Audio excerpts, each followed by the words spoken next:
ህዳር 25 2018 ዓ.ም የህዝብ ተወካዮች ምክር ቤት የተሻሻለው ረቂቅ አዋጅ ካሁን ቀደም የፖለቲካ ፓርቲዎች ከእጩዎች ምዝገባ ጋር በማያያዝ ያነሱት የነበረውን ቅሬታ በመፍታት ለሰባተኛው ዙር ጠቅላላ ምርጫ አስቻይ ሁኔታ የሚፈጥር ከመሆኑም ባለፈ አካታችነትንና ፍትሐዊ የምርጫ ተግባበር ስርዓት እንዲፈጥርም ታምኖበታል።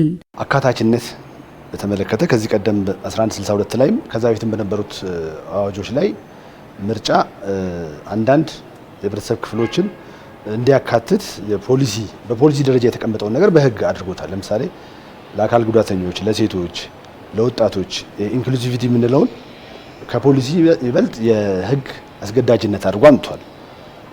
ፓርቲዎች በምርጫ በሚወዳደሩበት ጊዜ በእጩነት ማሳተፍ ያለባቸው የሴቶች ቁጥር በፊት ኢንካሬጅ ነበር የሚደረገው። አሁን ግን አስገዳጅ ሆኖ ሲመጣ በተዘዋዋሪ እነዚህ የህብረተሰብ ክፍሎች በምርጫው ላይ ንቁ ተሳትፎ እንዲኖራቸው አስችሏል ማለት ነው። ይሄ ለየት ተብሎ የሚታየው ነው። ሴቶቻችን እኮ ችሎታ አይደለም ያጡት እድል ነው። እድሉን እንስጣቸው። ይሄ ነው ሴቶች ያልተሳተፉበት፣ ወጣቱ ያልተሳተፈበት ቦታ ውጤታማ ሊሆን አይችልም። ወጣቱን ደግሞ ምሳሌ ሆነን እናሳየው። ስለዚህ መተካካትን እናልመደው። ስለዚህ ህጉ ጥሩ ነው፣ ግን አተገባበሩ መተርጎም መቻል በተግባር የተሻሻለው ረቂቅ አዋጅ ዘመኑን የዋጀ የዲጂታል አገልግሎትን የሚተገብር መሆኑ በበይነ መረብ የሚደረገው ምዝገባና መረጃ አያያዝ የመረጃዎችን ትክክለኛነት ለማረጋገጥ የሚረዳ በተገቢው ለመሰነድና የመረጃ ትንተና ለማዘጋጀት በእጅጉ የሚያግዝና የመረጃ መዛባትን የሚቀንስ ነው። ይኸው የቴክኖሎጂ አማራጭ በምርጫ መታዘብ የሚሳተፉ የሲቪል ማህበረሰብ ድርጅቶችንም ቀደም ሲል ከሚስተዋለው እንግልት የሚታደጋቸው ነው። ሁለት ወሳኝ ፒላርስ አሉ፣ ፍትሃዊነትና ተአማኒነት። በዲጂታል አድርገን ትልቁን አንዱን ፒላር እናሳካለን፣ ተአማኒነትን ማለት ነው። ተአማኒነት ሙሉ አይደለም የሚሳካው፣ ግን ቱ ሃየር ኤክስቴንት የሚቻለውን ያህል አንድ ምርጫን ተከትሎ ሊጎላ የሚገባው ቀደም እንዳልኩሽ ፍትህ በዚህ ጋር አለ፣ ተአማኒነት በዚህ ጋር አለ። ተአማኒነትን በምን እናረጋግጣለን ብለን ብዙ ዘዴዎች እኮ እናደርጋለን። ታዛቢዎች እናስቀምጣለን። ሰዎች እዚህ ውስጥ የሚወዳደሩ ሰዎች ፍትሃዊነቱን ተአማኒነቱን የሚያረጋግጡበት የራሳቸውን መንገድ እንዲያመጡ እድል እንፈጥራለን ምናምን እናለን። ሁሌ በየምርጫ በመጣ ቁጥር አሁን ሰባተኛው ምርጫ ምን እድል ይዞ ነው የሚመጣው? ተአማኒነት ማረጋገጥ ሌላ ያልታሰበ እድል። ዓለም ከደረሰችበት አኳያ ዲጂታላይዜሽን ጥሩ ነው፣ መልካም ጅምር ነው።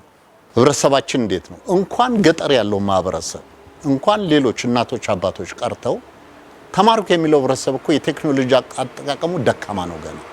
ይሄ መፈተሽ መቻል አለበት። ከዛ ውጪ ግን በግሎባላይዜሽን መጠቀም በዲጂታላዊ መጠቀም መልካም ጅምር ነው። ለምን አገሮች እያደጉ ነው ሄዱ። ኢትዮጵያም አንድ ሀገር ናት፣ ማደግ አብራ መቻል አለባት። ስለዚህ በቴክኖሎጂ መጠቀም ጥሩ ነው። ነገር ግን ተግባራዊ ለማድረግ አስቀድሞ መሰራት የሚገባው ነገር አለበት። አስቀድሞ መሰራት የሚገባው ጉዳይ ምንድነው? ተገቢው ግንዛቤ መሰጠት መቻል አለበት። እንደ ሀገር ባለፉት ጊዜያት ለነበረው የምርጫ ሂደት የሚውለው የፋይናንስ አጠቃቀም በተለይም በአባላት መዋጮ ዙሪያ የሚነሱ ቅሬታዎች በአሁኑ ማሻሻያ ሙሉ በሙሉ እንዲፈታ የሚያደርግና ፍላጎትን መሰረት ያደረገ የምርጫ ስርዓትን ያሰፍናል። የፖለቲካ ፓርቲዎች የሰዎች ስብስብ ናቸው። ሰዎች በፈቃዳቸው ነው ጆይን ማድረግ ያለባቸው። በፈቃዳቸው ጆይን ሲያደርጉ ሰዎች ዕውቀታቸውን፣ ጉልበታቸውንና ገንዘባቸውን ነው የሚያዋጡት። ከነዚህ ከሶስቱ ከሚያዋጣቸው ነገሮች አንደኛው ካለ ፍቃድ ሊወሰድ አይገባም። በሶስቱም አስፔክት ሳይገደዱ መምጣት አለባቸው። ዕውቀት ካላቸው ዕውቀታቸውን ኮንትሪቢዩት ማድረግ ያለባቸው፣ ተገደው አይደለም። ገንዘባቸውም እንደዛው፣ ገንዘብ ዋና አስፔክት ስለሆነ ማለት ነው ከነዚህ ውስጥ እና ከዚህ ቀደም በነበረው አሰራር መቼ እንደተወሰነ በማይታወቅ የተወሰኑ ሰዎች የሆነ ስብሰባ ላይ አንቺ ባለችበት ስብሰባ ላይ 4% 2% ይሉና ከዛ ከደሞዝ ውስጥ ላይ የተቆረጠ ይሄዳል፣ ልክ እንደ ጡረታ ማለት ነው።